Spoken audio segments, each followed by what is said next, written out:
Cashier Divakaram, కరుణామయుడు దివాకరం, దయామయుడు Divakaram, cashier Divakaram, కలియుగ పురుషుడు దివాకరం, కలియుగ మహాపురుషుడు దివాకరం, క్యాషియర్ దివాకరం, దయామయుడు దివాకరం, కరుణామయుడు దివాకరం, దయామయుడు దివాకరం.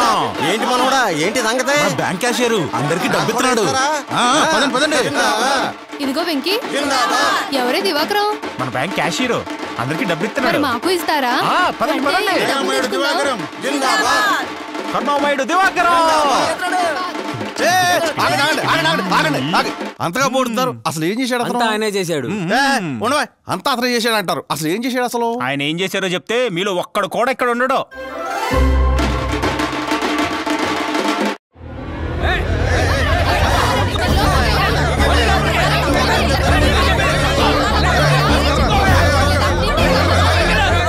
ఆగండి, ఎందుకు అలా చొచ్చుకొని వస్తున్నారు? ఈ రోజు బ్యాంకులో రుణమాఫీలే లేవే. రుణమాఫీ కాదండి, ఫ్రీగా డబ్బులు ఇస్తారనే వచ్చాం. ఎరా డబ్బులు ఫ్రీగా ఇవ్వడం ఏంటి? ఎవరిచ్చారు? అదేనండి మీ క్యాషియర్ దివాకరం. ఏయ్, నువ్వు వెళ్ళి దివాకరాన్ని పిలు. Okay sir. దివాకరం గారు, మేనేజర్ గారు పిలుస్తున్నారు మిమ్మల్ని. సార్, ఏంటయ్యా దివాకరం, మన బ్యాంకు డబ్బులు ఫ్రీగా పంచుతానన్నావా? నేనెందుకు పంచుతాను సార్? నాకేం అవసరం? ఆ వెంకీగాడికి ఇచ్చి మాకే ఒకటాకేంటి? వెంకీగాడ్ అంటే ఇందాక వచ్చి 10 లక్షలు డ్రా చేసి తీసుకెళ్ళాడు, అతనేనా? అతనే.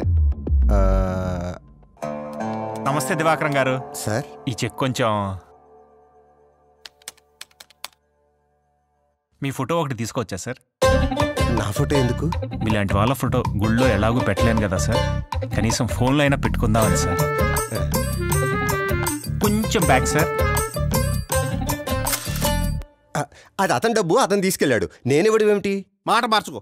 ఒకడికి ఇచ్చి మిగతా మీరు నొక్కేద్దాం అనుకుంటున్నారా?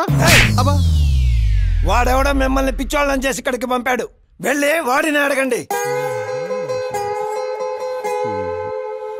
పదండి, వాడి సంగతి చూద్దాం. పదండి పదండి.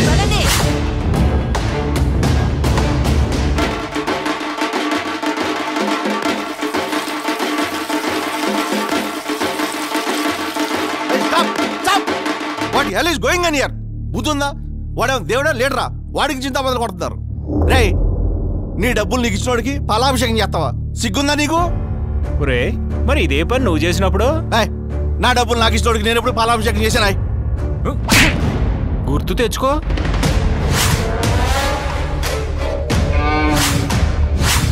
వైఎస్ఆర్ ఆటో నేస్తామని ఆటో డ్రైవర్ల అకౌంట్లో 10,000 వేసాడన్నారు కదా, అవేమైనా సాక్షి మీడియా అమ్మేసి ఇచ్చిన డబ్బులరా? కాదండి. మరి పాలాభిషేకం చేసావు అమ్మ ఒడని అమ్మ లెక్కల అకౌంట్లో 13,000 వేసాడన్నారు కదా, అవేమైనా భారతీయ సిమెంట్ అమ్మేసి ఇచ్చిన డబ్బులరా? అసలు కాదండి.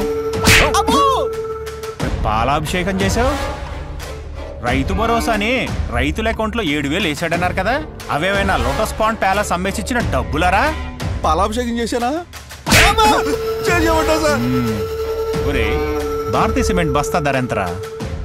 400 అండి. అది ఎవరికైనా ఫ్రీగా ఇచ్చాడా? ఇవ్వలేదండి. మరి సాక్షి పేపర్ రేట్ ఎంతరా? 6 రూపాయలండి. అది ఎవరికైనా ఫ్రీగా ఇచ్చాడా? ఇవ్వలేదండి.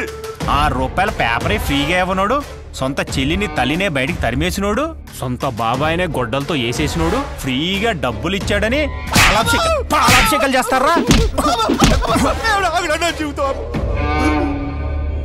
నందమూరి కుటుంబం చనిపోయిన బసవతారకమ్మ పేరు మీద క్యాన్సర్ హాస్పిటల్ కట్టించారు. ఎందుకు? పేదలకు వైద్యం అందించడానికి. నారా భువనేశ్వరి చనిపోయిన తన తండ్రి పేరుతో ఎన్టీఆర్ ట్రస్ట్ పెట్టింది. ఎందుకు? ప్రజలకు సేవ చేయటం కోసం. మరి వైఎస్ జగన్మోహన్ రెడ్డి చనిపోయిన తండ్రి పేరుతో ఏం పెట్టాడు? పార్టీ పెట్టాడు. ఎందుకు? జనాల్ని దోచుకోవడానికి. అభివృద్ధి చేయటం రాదు, రాజధాని కట్టలేడు, పోలవరం పూర్తి చేయలేడు, ప్రత్యేక హోదా తీసుకురాలేడు, కనీసం చూసి చదవటం కూడా చేత కాదు. అలాంటి వాడికి ఓటెలా వేస్తారా? ఫ్రీగా డబ్బులు ఇస్తా ఉన్నారని. రే సీను, నువ్వు రోజు మందు అవుతావే, ఆ మందు క్వార్టర్ రేటు గతంలో ఎంత ఉండేదిరా? 80 రూపాయలండి. మరి అదే మందు ఇప్పుడు ఎంతరా? 200 అండి. ఎంత పెరిగింది? 120 రూపాయలండి. అంటే నెలకి ఎంత పెరిగినట్టు? 3,600 అండి. మరి ఏడాదికి ఎంత పెరిగినట్టు? 43,200 అండి. మరి 5 ఏళ్లలో ఎంత పెరిగినట్టు? 2,16,000 అండి. అయ్యి బాబోయ్. చూసారా? ఈ విధంగా పెట్రోల్, డీజిల్, ఇసుక ధరలు, బస్ ఛార్జీలు, ఇంటి పన్ను, ఆస్తి పన్ను, చెత్త పన్ను, రోడ్ ట్యాక్స్, ఫైబర్ నెట్ ఛార్జీలు, ఆ ఛార్జీలు, ఈ ఛార్జీలు అని ఇలా పెంచినవన్నీ లెక్కేసుకుంటే ఈ 5 ఏళ్లలో ఒక్కో కుటుంబం నుంచి దోచుకున్నది అక్షరాల 10 లక్షల రూపాయలు. కానీ కుటుంబానికి నవరంధ్రాలు అనే పేరుతో ఈ 5 ఏళ్లలో మనకిచ్చింది 1 లక్ష రూపాయలు. అంటే 10 లక్షల రూపాయలు మన దగ్గరే మింగి 1 లక్ష రూపాయల ముష్టి మనకిచ్చి నేనే దేవుణ్ణి అంటున్నాడు. అలాంటి వాడికి మీరు పాలాభిషేకాలు చేస్తున్నారు. మీకు తెలుసా మన రాష్ట్రం మీద 13 లక్షల కోట్ల అప్పు ఉందని? అదంతా ఎవరు చేశారు? ఎవరు కడతారు? మన రాష్ట్రం మీద ఉన్న అప్పుల భారం మనదే, మనమే తీర్చాలి. రామన్న, నీ సంపాదన ఎంత? 20,000 రూపాయలు బాబు. నీ కొడుకు సంపాదన? 50,000. నీ కూతురు సంపాదన? 30,000. మొత్తం 1,00,000. అవును. నువ్వెప్పుడైనా అప్పు చేసావా? అప్పు చేయాల్సినంత అవసరమేమీ రాలేదు బాబు మాకు. ఎందుకు రాలేదు? సంపాదన సరిపోతుందిగా, అప్పు చేయాల్సిన అవసరమేముంది? చూసారా? సంపాదన సరిపడా ఉంటే అప్పుతో అవసరమే లేదు. మరి మన రాష్ట్రానికి ఎందుకింత అప్పయింది?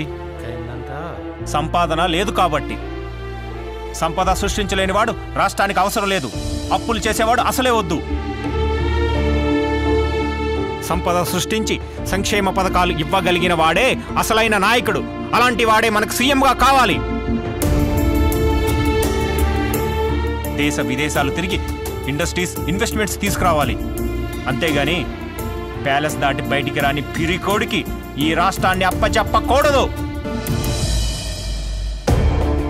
వీడికి కియాలో ఉద్యోగం, సంవత్సరానికి 10 లక్షల జీతం. వీడిది సాఫ్ట్వేర్ ఉద్యోగం, సంవత్సరానికి 12 లక్షల జీతం. వీడిది హీరో మోటార్స్లో ఉద్యోగం, నెలకి 85,000 జీతం. వీళ్ళలో ఎవరూ కూడా ప్రభుత్వం బటన్ నొక్కిచ్చే పథకాల మీద ఆధారపడి బతకట్లేదు. రివర్స్లో వీళ్ళ జీతాల నుంచి ట్యాక్స్ కట్టి ప్రభుత్వాన్ని బతికిస్తున్నారు. నిజానికి ప్రభుత్వం చేయాల్సిన పనిది. పరిశ్రమలు తీసుకొచ్చి ఉద్యోగాలు కల్పిస్తే ప్రజలే ప్రభుత్వాన్ని పోషిస్తారు. అప్పుడు ప్రభుత్వం ఇచ్చే పథకాల మీద ఆధారపడాల్సిన అవసరం ఉండదు. బటన్ నొక్కడమే పరిపాలన అనుకుంటే అవ్వా ఇలారా? ఏంటి బాబు, నీకు బటన్ నొక్కడం వచ్చా? బాగా నొక్కుతా బాబు. విన్నారుగా, ఈ మాత్రం బటన్ నొక్కడానికి ఈ బామ్మ చాలదా? దీనికి ముఖ్యమంత్రి అనేవాడు ఒకడు కావాలా? ఆలోచించుకోండి. గోడలకు రంగులు వేసేవాడు కావాలో, మన జీవితాల్ని రంగులమయం చేసేవాడు కావాలో మీరే నిర్ణయించుకోండి. బాబు రావాలి, మన బ్రతుకులు మారాలి. బాబు రావాలి, మన బ్రతుకులు మారాలి.